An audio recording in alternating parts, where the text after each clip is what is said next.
Thank you, Speaker. My question is to the Premier. This week, South Australia announced a tightening of the Victorian-SA border bubble from 70 kilometres on each side to 30 kilometres on the Victorian side and 40 kilometres into South Australia. Every Victorian community has been rocked by the global pandemic and the necessary measures to keep us safe. But spare a thought for Murrayville.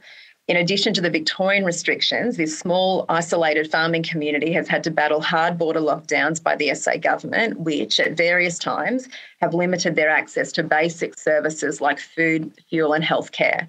This last iteration has brought anger and despair to an exhausted community. Murrayville understands that there is only so much the Victorian government can do about a South Australian decision, but the town wants to know that it is seen and recognised by its government and its Premier.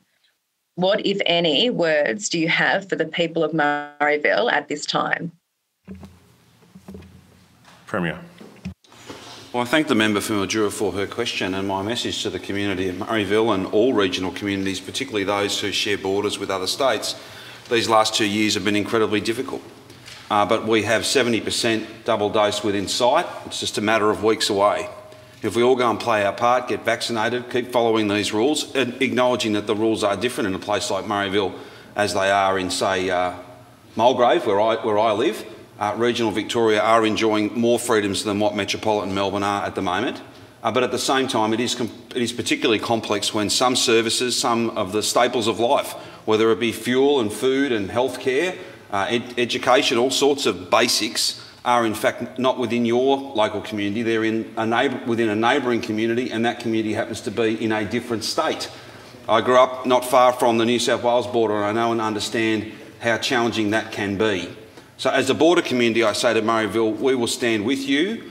We will make representations to the South Australian government, and if there's a conversation I can have with Premier Marshall about that issue, I'm more than happy to do that.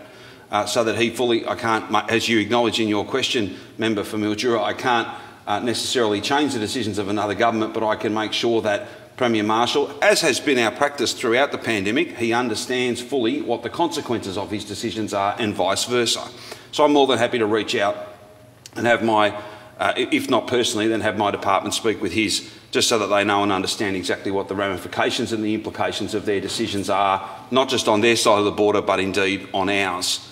I can say to the member for Mildura that there's more than $600 million worth of support gone for businesses over these last couple of years in regional Victoria. There are many, many hundreds of millions, in fact billions of dollars of support that are there for community groups, large and small, for activities, local and much broader and bigger than that, for businesses, for individual families, and of course the health response. No matter where you live or what you do for a living, this is a global pandemic event. It's a health event, and we need to make sure that we're ready to support anybody who may fall gravely ill as a result of this, particularly this Delta variant.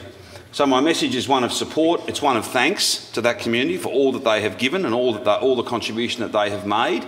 But it's also a message of hope and absolute optimism for the weeks and the months ahead. We're just a few weeks away from further easing in regional Victoria, the end of the lockdown in metropolitan Melbourne. Then we get to 80%, and then we can have the place open, and we can look forward to a Christmas that is with family and friends, safe, and one that can be not just a celebration of all that we have given, and an honouring, if you like, of all that we've given, and a celebration of all that we share in common, but also a hopeful event as we look to 2022 and indeed beyond. The member for Mildura on a supplementary.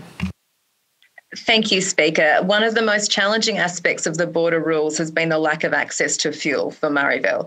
The community desperately needed help with this during the second wave last year, but none came. They then took it upon themselves to set up their own fuel depot with a tanker from Mildura, which a group of community volunteers still run through the local sporting club. The latest border rules are compounding the pressure on local volunteers to provide on-demand fuel for the visiting work crews working on the rail project and travellers who can't cross into SA because of having been outside the border bubble zone on the Victorian side. The government recently announced the appointment of border brokers. Do the border brokers have the authority and the resources to do something practical and meaningful for the people of Murrayville, particularly in relation to fuel? Premier. Thank you, Mr Speaker, and I thank the member for Mildura for her supplementary question. I'm not briefed at that level of detail, but I do know and understand that fuel has been an issue. and when those bubble arrangements and the freedom of movement that is associated with those bubble arrangements, when that changes, that can have direct ramifications for businesses and for families in that community. What I will propose to do is we'll reach out to the South Australian Government. Moreover, we will make sure that Luke Wilson, the Cross-Border Commissioner, can raise it with his South Australian counterparts as well. That's probably the best thing to do at that level of detail. So the message is clear. We'll do whatever we can to help. We know it's been difficult. We know it's been tough. We're deeply grateful to that community and all border communities who've had a special burden placed on them by virtue of different rules in different states, because the epidemiology has been different in different states. But we can be much more positive and hopeful about the future. Let's follow those things up and see if we can't get a good result for the proud people of Murrayville.